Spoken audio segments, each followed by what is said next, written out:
رب اشرح لي صدري ويسر لي أمري واحلل عقدة من لساني يفقهوا قولي اللهم صل على سيدنا محمد صلى الله عليه وسلم. Inshallah, the idea is to be able to wrap up Surah Al-Falaq tonight.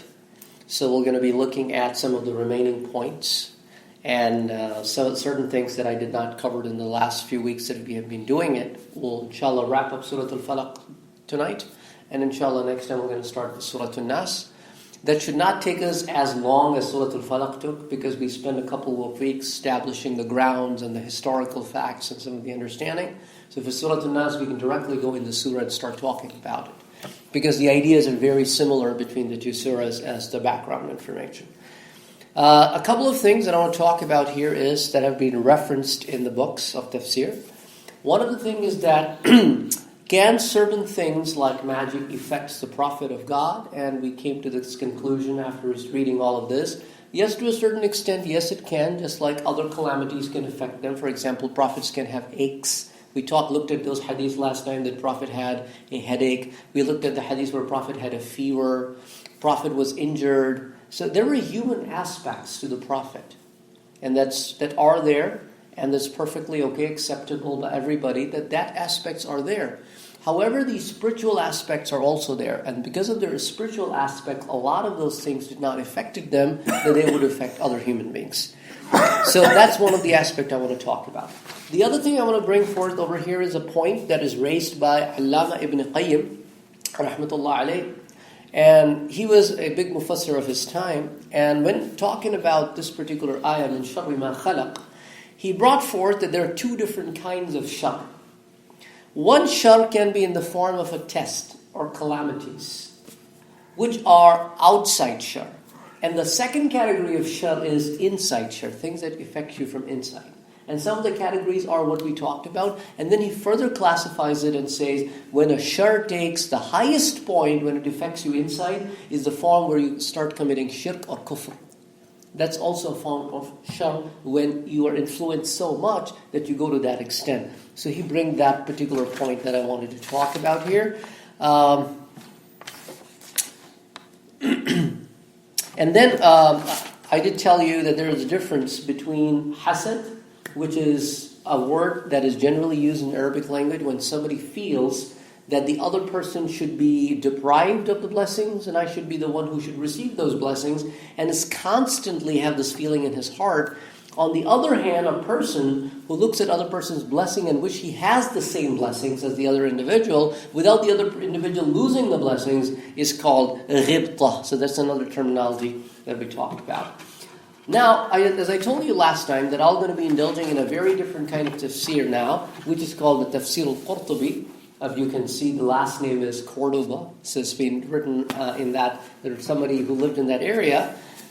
In this particular tafsir, what he did, he divided the entire surah in 9 problem statements. And then, under each problem statement, he solved and responded to the problem statement with a solution or with evidence and facts and figures or some of the other things. A lot of these points we have talked about, but I still want to talk about each one of the point and briefly talk about the things that we've talked about and go in detail about the things that we've not talked about. So one of the things that he speaks about over here is a step number 1 or problem number 1. He said, okay, Surah Al-Falaq is a form of the remembrance of Allah subhanahu wa ta'ala. So in other terminology we say it is a dhikr. Surah Al-Falaq is a form of a dhikr, because the Prophet said to recite it, if you can, after every salah, recite it before you go to bed, recite it after you come from the sleep, and then recite it in your prayers. And we looked at all of these different kinds of hadith, Surah Al-Falaq and Surah Al-Nas. So in that particular action, the ulama consider it to be a dhikr, a remembrance, or in Urdu we call it wazifa. So this can be done in the repetition. So wazifa or the dhikr is something, or wird, is a terminology that is used for a remembrance that can be done recurrently, several times. So that's one of the things that he talks about. The other thing that he talks about is Surah Al-Falaq and Surah Al-Nas together has a special power. And that special power is Allah subhanahu wa ta'ala gave us so that we can fight things like magic. So that's another spiritual aspect of this, and we talked about a lot of hadiths that go in that area. The third thing that he talks about over here is that magic is something that does exist, and we don't deny it, that it does not exist. However, the tricks that nowadays the magicians show, those tricks, that's not magic. That's tricks. Magic has different effects than tricks. Because tricks do not affect the other individual other than wow. But magic has influence on the other individual, where it affects the other individual negatively. So that's one of the aspects he talks about. Fourthly, he talks about the word falaq. Now, this is the one I want to go, again, a little bit more detail, because I want to try to cover all these different aspects that have been brought to us by all these different books of tafsir. Because all of those are backed up by statement from somebody. And the reason I want to bring this forth over here, and I've been stressing on it, because it is quite possible that people have different understanding of the same verse of the Holy Quran, or the same word from a verse of the Holy Quran. That is why we all seems to have sometimes different interpretation of the faith. And it doesn't mean that if an individual follows one interpretation of faith, which is not in agreement with the other individual of the faith, that doesn't make him a better Muslim or makes the other person a worse Muslim. They both are following one of the correct interpretations. So if somebody does an action in accordance with the Quran and the Sunnah one way, the other person does the same act according to the Quran and Sunnah the other way, it's okay, they're both legitimate, they're both fine. Similarly, different school of thoughts, different groups over the period of time, because of how far they live from each other, in different regions that they've lived, they progressed, they developed certain derivations of certain of the ayahs of the Holy Quran, or certain things, which are, of course, as long as it's in accordance with the faith, we must accept it. So that's one of the things that unfortunately has crept in the ummah, is we start judging other people's action because they're not exactly the same as our action, as opposed to we start taking things that in face value in comparison to our action, and we degrade them first. So that's another thing that we basically should not do. So here, as I spoke about the word falaq, so as I told you that there are different opinions of companions. According to some, because they narrated through the hadith, that it is a place in the hellfire which is in the capacity of a jail. Some said it is a room. Some said it is a well, which is covered. So in all three aspects, it's an enclosed entity. And some narrated further and said when this will be opened up, it will be such a adverse thing that it is the most heated point in hell. The temperature over there will going to be the temperature that will going to be nowhere in the hell. Even though the whole hell is burning. But if you notice, when you start getting to the core, it gets warmer. Because that's the core, from where things are coming out. Even if you look at the fire, what's the color for a fire? Blue, right? But is that the most heated, strongest form of fire? The blue fire. Flame. The blue flame. Is that the most heated flame? So far, yes, right? Okay. However, we also see other colors of flames. If you burn a wood, it's a different color of flame, right? When you do in your fireplace. Okay. So Allah subhanahu wa ta'ala has shown us here in this life that burning effect have different adversities. The different temperatures or degrees at which burning can take place. Different things burn at different temperatures as well. The same temperature will not be able to melt the one form of metal, but will be able to burn the other form of metal. So a lot of those things Allah subhanahu wa ta'ala shows us to tell that within this there are adversities. So that's why one of the things is that. Then we also said that according to some of the companions and some of their students, like Jabir bin Abdullah and Hassan Basri and Said bin Jubair and Mujahid and Qatada and Abdullah ibn Abbas, they also said falaq also means morning, breakdown. And they brought a lot of evidence in that perspective. So that's one of the other things. Now I'm going to bring in another viewpoint to you. According to one viewpoint, falaq also means a mountain. A mountain which is so hard. It's so hard. However, because of the pressure of the water, it had this leakage and the breakage. You know, sometimes the waters break and the water gushes out from the mountains. So that is also one of the definitions of the falaq. So once again, it isn't the same definition as breakage. So it could be breakage in general. It could be breakage of the dawn. So as I told you last time, that the breakage definition is there in falaq. Now, another definition of the falaq is, this actually is derived from one of the poets of Arabic language, who said, مَا زِلْتُ أُرْمُقُهُمْ حَتَّى إِذَا هَبَطَتْ أَيْدَ الرِّكَابِ بِهِمْ فِي رَاكِسِ فَلَقًا. So here, the word rakis basically means that in a valley, right at the core of the valley, right in the center of the valley, he basically called that falaq. And then another meaning of rakis in Arabic language is hadi. Now, hadi means in the old times, when they used to do agriculture, they did not have all these machinery, so what they used to do, they used to use those heavy bulls, and these heavy bulls used to go in a circle, and there used to be a center bull around which they used to go in a circle during the farming process. So that center bull is also called hadi. So different meanings that people have taken. It could be a center point, like as you notice, is a center point of hell. It could be a midpoint. It could be a deep point. That's another definition. It's a deep point. So all of these are different definitions that have come from the word falaq. Then I would like to look at another meaning over here, which is said like sometimes in Arabia, what they used to do is they used to break stems from the trees. It is a long stem. And then they used to break the stem into two pieces. And from each piece, they used to make a bow. The bow arrow, the bow, okay? So such a stem, which can be split into two pieces, and from each piece you can make a bow. So there are two bows from the same stem. They would call that falaq as well. Okay? So, and also in Arabic language, something that is extremely hard upon yourself, that's also called falaq. Something that's extremely hard upon self. So some narrators said, because the falaq point in the heaven will be so hard upon even in the people in the hell, the people in the hell, it will be so hard upon even them. That's why it was called falaq, because even when you are in the bad shape, it is the worst of the bad shape. So you're feeling calamities within the calamities. So that's why they took this another meaning of the word falaq.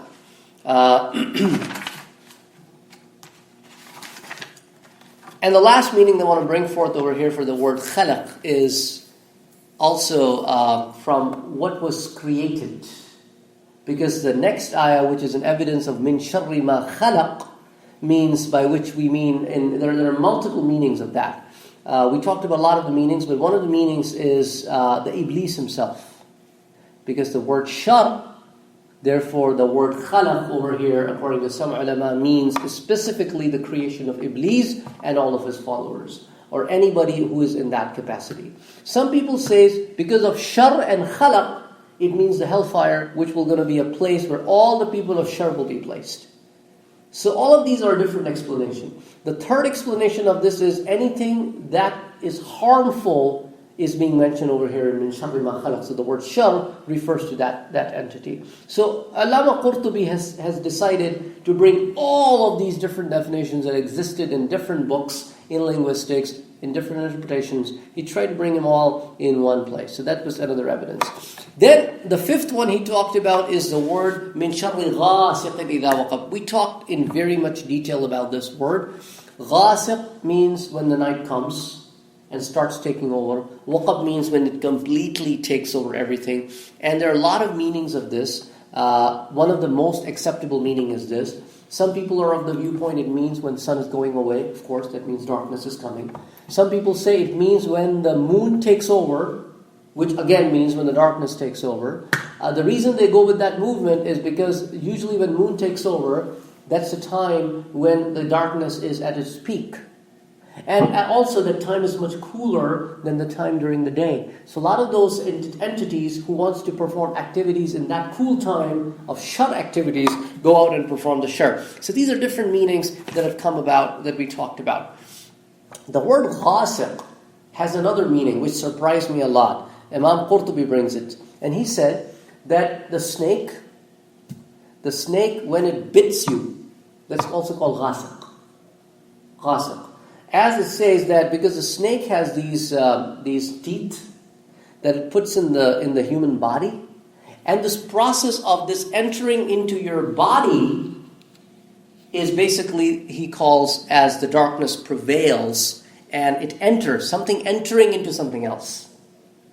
So as the day finishes and the night comes in, so similarly, this is also, there's another word, ghasif, which is used in that perspective. So he brought that word forth as well. Anyway, the sixth problem that he brings forth, I'm not going to explain that again. Min sharrin naffathati fil uqad, when these women blows on the knots. We talked about that. Seventh meaning, also we talked about in the perspective of, is it okay to do exorcism? We talked about that. And we have a lot of evidences in that perspective. We're not going to go into that detail. And in the min sharri hasidin is a hasad. We're going to talk about two perspectives here. What was the word that I gave you earlier on? Ghibta. Ghibta versus hasad, right? There is another word that is used by ulama, and this is when you look at somebody's blessing. And when you look at their blessing, you're like, wow. You're amazed by their blessing. And you wish, may Allah also grant me the same. Now, this is not hasad. There's another word that we use is called munafisa. Munafisa is another word that we use for this purpose, which is completely okay to do that.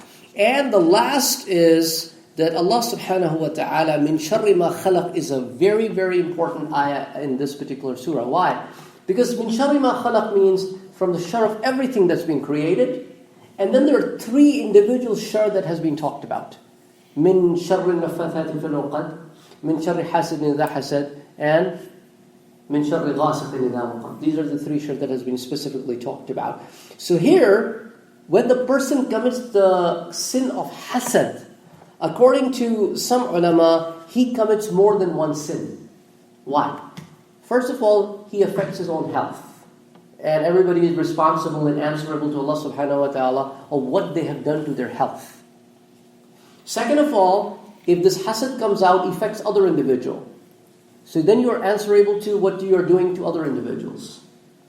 Thirdly, you are questioning Allah subhanahu wa ta'ala's blessings. And you are questioning Allah subhanahu wa ta'ala's justice. And then you are questioning and you are basically angry about why an individual was given more than the other individual. So all of these questions, they say, basically forces person to do what? Makes him more of a friend of an iblis, shaitan, and less of a friend of Allah subhanahu wa ta'ala, so that deviates him from the right path. So that's another explanation that Imam Qurtubi gives about this particular incident. Going again into the surah itself as we wrap up, that in the surah Allah subhanahu wa ta'ala has asked us to come in His protection from all the calamities, from all kinds of shar. Now the word Rabb, once again I would like to emphasize on it. It's been a long time we talked about the word Rabb. When we say قُلْ أَعُوذُ بِرَبِّ الْفَلَقِ, what exactly what the word Rabb means in the most shortest definition that we find, it is a way by which Allah subhanahu wa ta'ala brings things forth, protects them, nurtures them, and give them a way to progress. It says in the Arabic language, say, إِنْشَاءُ شَيْءٍ حَالًا فَحَالًا إِلَى حَدِّ الْكَمَالِ. So slowly and gradually over the period of time, Allah subhanahu wa ta'ala make that thing progress till it reaches the point, the highest point of its attainment. So that is what the word Rabb encompasses. So that is why, right at the beginning of the surah, قُلْ أَعُوذُ بِرَبِّ الْفَلَقِ, I want to come in the protection of that Lord who will take care of me. And will not only just going to take care of me, but also going to help me progress and become something better than what I am. And in order to do so, I need to come in His protection so I can be protected from all kinds of shar, including the outside one, including the inside ones, including those that come from the other creations, and including the one that I may produce for myself. So all of these things, that's why we want to come in Allah's protection. Now think about the protection itself. Shar, everybody has to go through the process of shar, because the definition of shar is different. Shar also is in the meaning of test. Even prophets had to deal with shar. What was their test? Their test what people are not believing. Why are you not believing? Why is it that you see that there is something that not you can't believe? You saw the miracles. There is nothing wrong with me as an individual. You can't pinpoint any mistakes. Then why are you not believing? So that's their test that they have to face. Similarly, if you take us as an individual, as a farmer, what is the test of a farmer? The farmer has two very big tests. Number one, while the crops is growing, the crops are protected. So he'll going to use pesticides, he'll going to water them, he'll do everything possible in his hand to make sure the crops grow. What is the second test for the farmer? The second test for the farmer is once the crops are grown, somebody should buy them. Okay? Somebody should buy them. Secondly, the third test during the process of buying is when the buying deal is done, he is not satisfied until he receives the money. That's another test. Sometimes they give products, but now it's in accounts receivable. They have to constantly go after their own money. So everybody has different kind of tests. So that's one definition which comes forth. So we want Allah subhanahu wa ta'ala to protect us from all kinds of hardships, inside and the outside ones. So that's another one. Then we talk about sometimes a shar takes a form of a propaganda. We run into situations where we are affected by the propaganda of the other individuals who try to inject negativity in the society. And recently, in our time, we have seen political candidates who try to inject negativity in the society. As a result, we saw a lot of things happening. So those are also a shar that a person has to deal with. And in order to deal with it, you cannot produce more shar. That's another problem. Sometimes people counter shar with shar, which is not an answer. A shar should be countered with khayr. That's a prophetic way. Shar must be countered with khayr. So in last week's khutbah, as I said, a lot of the time what happens is when people are posed with a challenging question, they go after the challenger rather than going after the question. As a result, they get personal. As a result, they get into a heated debate. And as a result, they don't end up solving the problem. They end up increasing the problems. So in order to answer a question wisely, you have to be educated enough to answer it wisely. That is why in most organized groups, there is somebody called a spokesperson. The job of the spokesperson is to be a trained individual who is capable of speaking in front of the people, who has mastered the art of speaking. It can't be any Harry, Dick, Tom kind of a person just going out there and speaking in front of the people just because he wants to speak. So that is why it's extremely important for individuals, at least in these times, to master the art of speaking, which is lacking. It is lacking, especially in us. Because we have left the door of progress. We have left the door of enhancing our skill sets. Or we have also left the door of giving authority over to somebody else. That's another problem that we deal with. A person wants to do everything. So, or there's a lot of pressure on the person from the upper scale who say, you got to do it, you're hired to do it. The person may not be trained to do it. And as an end result will be the person will going to get messed up doing the job. So there are a lot of those tests that come forth. Another kind of test that we notice in these times and also in the times before, that people are deprived of good company. That's a very big test. There are people who live next to masjid, but by Allah, somehow they just never visited. This is a deprivation. This is a shar. They're sitting home, they have nothing to do, they just don't go to masjid. They just don't hang out in good companies. Willfully, they hang out in bad companies. And they're happy with that decision. That's also another form of shar. That Allah subhanahu wa ta'ala, may Allah protect us from that state, deprive them from khayr. Deprive them from becoming good people. So that's another shar that is around us, that a person is not part of those people that can help that person become a better individual. Similarly, people leaving on prayers willfully. Leaving even the Jummah prayer willfully. As one of the hadiths says, that a person who willfully leaves, and he has no excuse that he can leave, and he leaves 3 consecutive Jummah. Okay? Then the angels are asked by Allah subhanahu wa ta'ala to put his name in the register of the hypocrites. Okay? So not just the regular prayers, the Jummah prayer is of a great importance. So Allah subhanahu wa ta'ala wants us to, why? Why Jummah prayer is such a great importance? It is a way for us to get educated.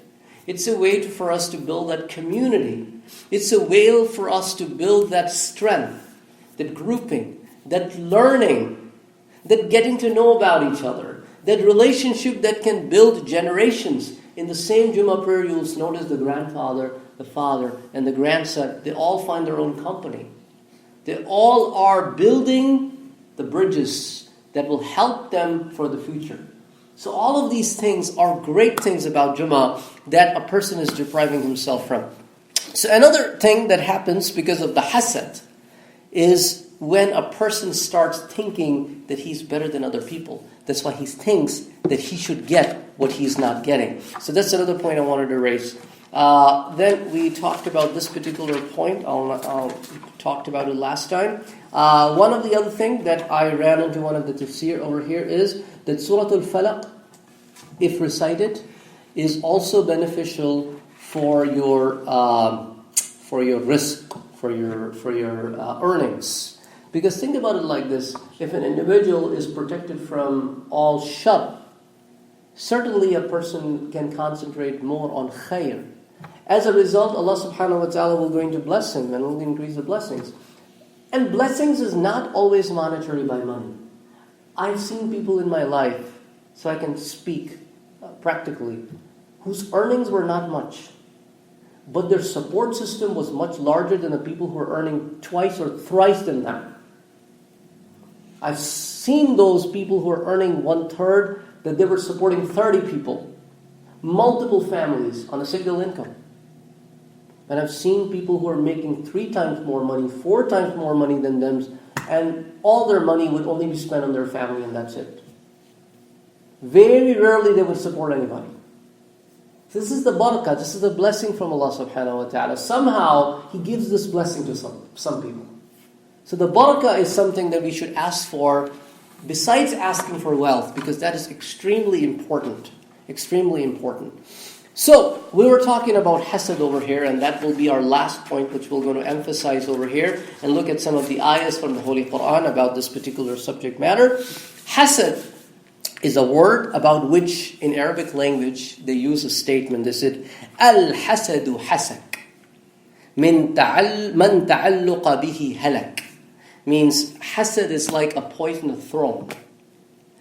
If somebody get in touch with it and holds on to it, ta'alluqa bihi halaka, the person will die. So hasad is kind of a thorn that you keep within yourself. And slowly and gradually it affects you to an extent that it kills you.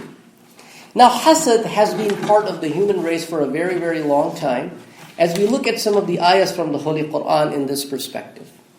One of the ayahs that I want to present to you in context, because out of context the ayah will not going to make much sense.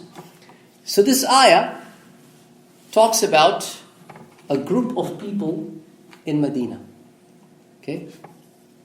If I directly go for that group, it would not be fair, because we have to look at everything in context.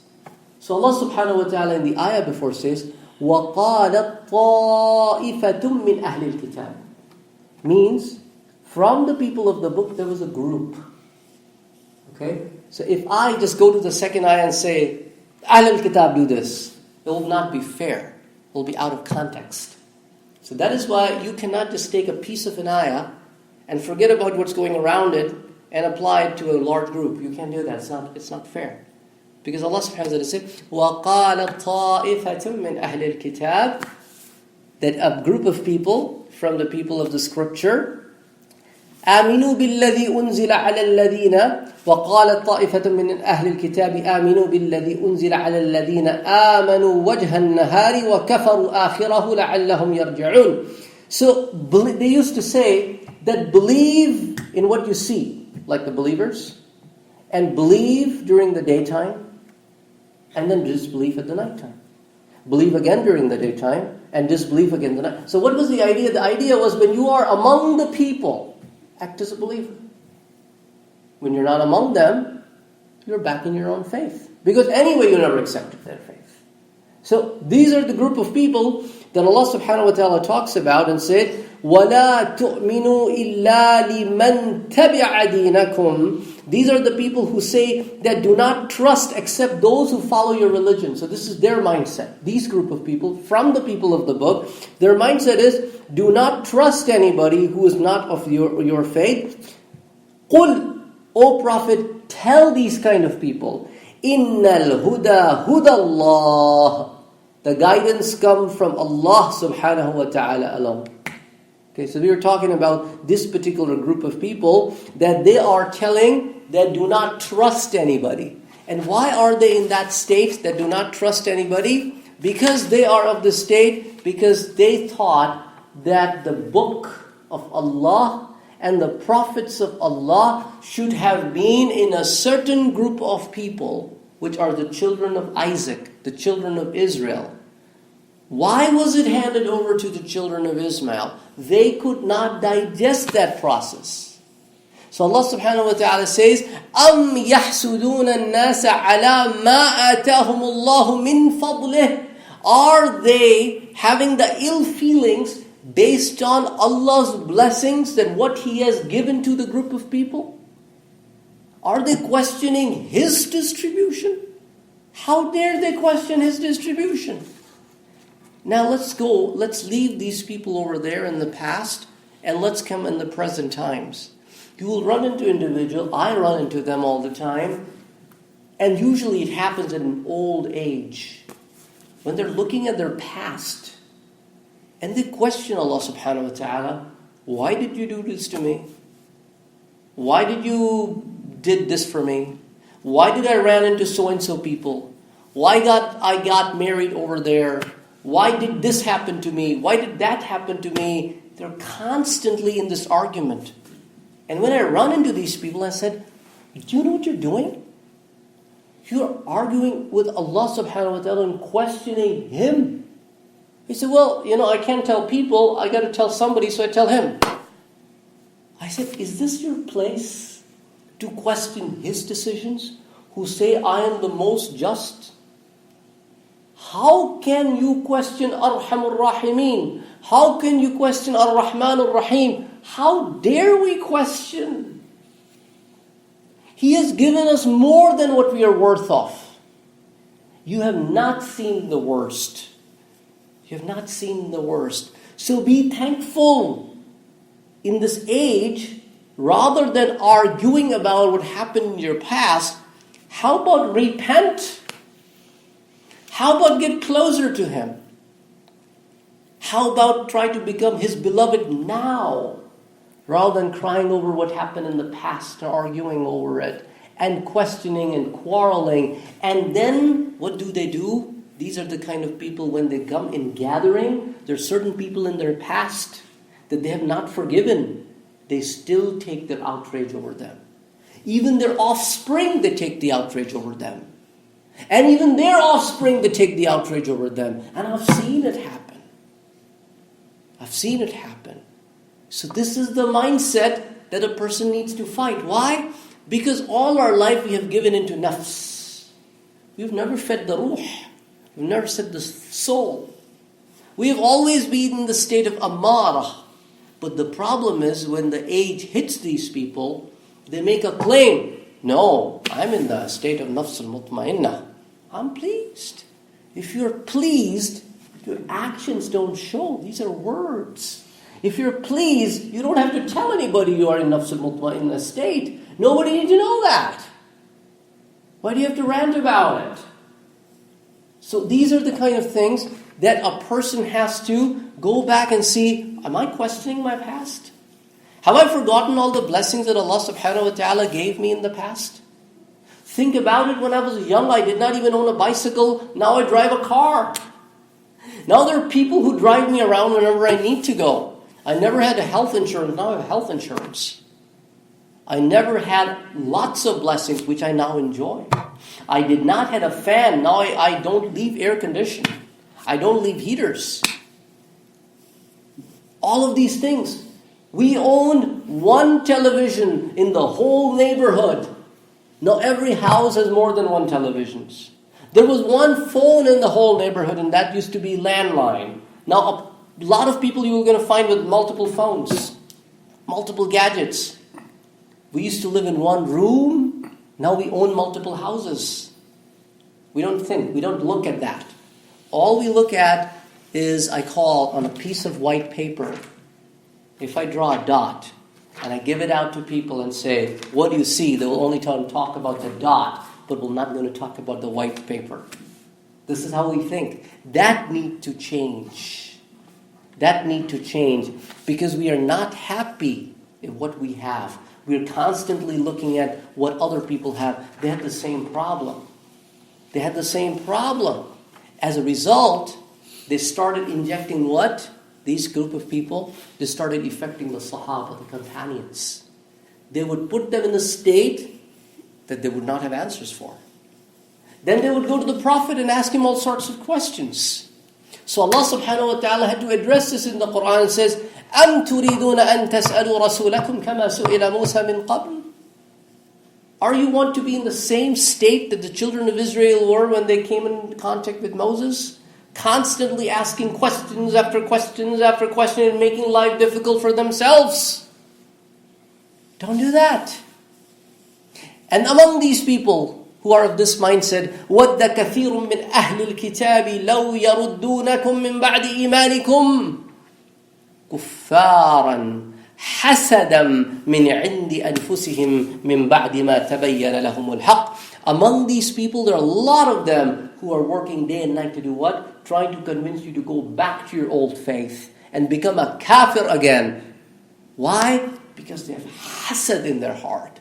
They cannot accept you progress. Because these are the kind of people who used to tell you that when the Prophet of God will going to come, we will accept in his hand and we shall defeat you in your own city and we will establish our own government. But when the person did not come from among them, and they knew the person was not going to come from among them, they knew it, yet they denied it. Yet they did not believe in it. So how can they see you progress when they're not progressing? So this was their hasad component. When the truth was revealed to them. So, O Prophet, what should you do? فَعْفُوا وَاصْفَحُوا حَتَّى يَأْتِيَ اللَّهُ بِأَمْرِهِ. So pardon them and overlook until Allah delivers His command. إِنَّ اللَّهَ عَلَى كُلِّ شَيْءٍ قَدِيرٌ. Allah is capable of doing anything and everything. So this is how you must avoid these kind of people. So yeah, these kind of people always existed and even exist today within the believers who cannot see the other believers believing more than they are. They will try their level best to bring their belief system down. Or if other person follow one group or one state of mind, they will constantly attack that individual. And they don't have any legit grounds. So they will going to find stupidest thing that they can find and they will try to bring those things. Why can't people live in harmony and accept that we are different, yet we coexist? Yet we believe in the same Lord. Yes, we believe in the same Prophet. Yet we have the same book. Yet we all fast in the month of Ramadan. Yet we go to the same place to perform the Hajj. Yet we all give the zakah. We all pray together. It's okay to put your hand over here, let it go. Acceptance should be there. As long as the person is not breaking the laws of Allah subhanahu wa ta'ala and His Prophet, the acceptance should be there. So that is why Prophet Muhammad sallallahu alayhi wa sallam would constantly ask. And even in the Quran, Allah subhanahu wa ta'ala has given these du'as to us so that we may recite them, which I'm going to talk about in just a minute. But a couple of du'as that I found in some of the books of the Tafsir where we should basically say that Allah subhanahu wa ta'ala, may Allah protect us from the hasad of everybody around us. And may Allah subhanahu wa ta'ala protect us from the hasad of all the creations that exist. And these are the ayahs from Surah Al-Mu'minun. And Allah subhanahu wa ta'ala is asking His Prophet sallallahu alayhi wa sallam to say, وَقُلْ رَبِّي أَعُوذُ بِكَ مِنْ هَمَدَاتِ الشَّيَاطِينِ.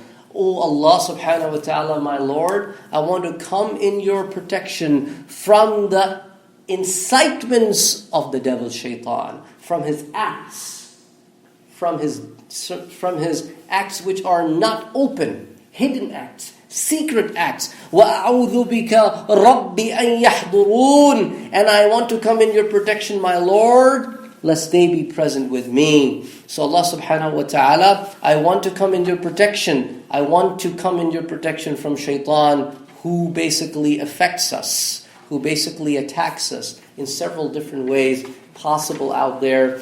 and this is the last point I want to raise about today. One of the common problem of these times where shaitan starts affecting human mind is, first of all, he asks with a question, how did things got created? How did things got created? And we went into this long debate of the creation of Adam and the creation of the universe, and Quran talks about the 7 stages of the creation of the Adam alayhi salam and the process by which he was created, the creation of the angels, the creation of the jinn, and all of those things. So when you satisfy that question, the next thing that he injects in your mind is, then how was your Lord created? This is the point which basically gives birth to what you call atheism. They get perplexed that if everything needs to be created, then everything needs to be created. So how can I accept that something came and was always there and will always be there? So this always is non-computable by the human brain. And that's exactly, we created computers. Computers cannot calculate infinity. Nor can your calculator. If I tell a mathematician to find me a square root of negative 81, he will say, yeah, I'll do imaginary mathematics for you. And he's going to give me an imaginary number. But if you ask computer to calculate the square root of a negative 81, computer gives you an error. Because computers cannot compute in imaginary numbers, yet the engineers use it all the time. If you ask a mathematician, what will you get if you divide a number by 0? We're going to give you an infinity symbol. But if you give that problem to the computer fails and gives you an error. That cannot calculate infinity. Human brain is the same way. Cannot go beyond certain capacities. When it tries to go beyond certain capacities, that's where waswasil khannas, the next surah we're going to talk about, is when these ideas start coming into the heads, where the Prophet said, when shaitan starts doing that to you, you must leave that thought process right there and then, because that will deviate you. That will deviate you. Understanding the creation, it's okay. But when he forces you to try to understand your Lord in that perspective, now he's deviating you. Now he's playing with your mind. So the bottom line in this particular surah we looked at, that Allah subhanahu wa ta'ala wants us to come in His protection and His protection alone from all kinds of evil that exist around us. And we specifically looked at 3 different kinds of evils in particular. The next surah where we talk about those kind of evils are addressed in the next surah, which are inside evils. This is mostly outside evil with one inside element of hasad. In the next one, it basically talks about how this evil shaitan plays with your head. And ulama have written books. Like I still remember a book written by Imam Jawzi on Talbis al-Iblis, where the tactics the Iblis takes messing up with your mind. He wrote an entire book on that. And when you read through that book, you're like, oh my God. All of these things that I've been doing, I was thinking that I've been righteous. But he's playing with you. He's making you believe that you're righteous. So the moment a person starts thinking that he's righteous, he's playing in the hands of the devil. Because Allah subhanahu wa ta'ala never said that you should boast about your righteousness. Because the next state is when the person starts thinking he's righteous, then he starts judging other people that I'm better than him. I'm better than him. I'm somebody that people should look up to. As soon as I come, this spirituality should walk with me and people should come running to me. People start going in that state of mind where they constantly want people to praise them. And they cannot take any negative comment. They cannot take any positive, constructive criticism. So Allah subhanahu wa ta'ala is talking about those particular elements, which we'll talk about in the next surah. أقول قولي هذا وأستغفر الله لي ولكم ولسائر المسلمين فاستغفروه إنه هو الغفور الرحيم. اللهم صل على سيدنا محمد صلى الله عليه وسلم. اللهم اغفر لنا ذنوبنا كلنا وإسراف أمرنا وتوفنا مع الأبرار. آمين. ربنا لا تزغ قلوبنا بعد إذ هديتنا وهب لنا من لدنك رحمة إنك أنت الوهاب. لا إله إلا أنت سبحانك إننا كنا من الظالمين. ربنا ظلمنا أنفسنا وإن لم تغفر لنا وترحمنا لنكونن من الخاسرين. ربنا آتنا في الدنيا حسنة وفي الآخرة حسنة وقنا عذاب النار. اللهم اغفر للمؤمنين والمؤمنات والمسلمين والمسلمات الأحياء منهم والأموات إنك تحب العفو فاعف عنا يا كريم يا غفار. اللهم صل على سيدنا محمد صلى الله عليه وسلم.